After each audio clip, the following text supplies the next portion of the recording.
હર હર મહાદેવને જય શ્રી કૃષ્ણ. બધાને કેમ છો? બધા મજામાં? તો બધા મજામાં જો. મસ્ત સવારના જ ઉઠી ગયા અને ચા પાણી પીને થઈ ગયા રેડી. અને હવે આપણે જવાનું છે સ્કૂલે. મસ્તીની તો ન કહેવાય. ફાઇનલી સ્કૂલેથી આવી ગયા ઘરે અને મસ્ત જમી બમીને આપણે મસ્ત મીશોમાંથી કરી દીધો ઓર્ડર. અને પછી આપણે ઘરે પાછું સુઈ ગયા અને પછી ઉઠી ગયા ને ટીવી ચાલુ હતી, મસ્ત ભજન ચાલુ હતા. જોઈ લ્યો દાદાની મોત તો જોઈ લ્યો. હા મજા કરો બાકી તો યાર બીજું શું યાર.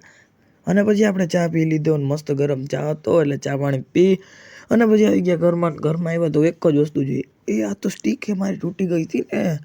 હા હાલો તો આજે ટ્રાય કરું હંધાય કે નહીં. તો અડધી કલાકથી ટ્રાય કરી, ન હંધાણી એટલે ન જ હંધાણી. પછી મેં કીધું કે હવે આપણે આ કાંઈ કામની નથી, એને ઘા કરો પછી નાહી ધોઈને થઈ જાય રેડી. અને થઈ ગયા નાહી ધોઈને રેડી. અને પછી મસ્ત દીવાબત્તી કરી લીધો, અગરબત્તીને મસ્ત કરી લીધી. અને પછી ફ્રીજમાંથી મસ્ત લઈ લીધી ચોકલેટ, ખાઈને પછી કરી નાખી અંદર પથારી કરી. અને પછી દૂધ પી લીધું અને વાગી રહ્યા હતા 11:09. અને પછી શું કર્યું મેં, અલાર્મ રાખ્યું યાર, કાલે જવું જોઈએ પાછું સ્કૂલે એટલે અલાર્મ રાખી દીધું. મસ્ત અલાર્મ રાખી. અને હવે આપણો બ્લોગ હવે પૂરો કરીએ. મળીએ બીજા બ્લોગમાં, મતલબ કે ડે 5માં. બાય બાય એન્ડ જય શ્રી કૃષ્ણ. ફોલો કરી નાખજો.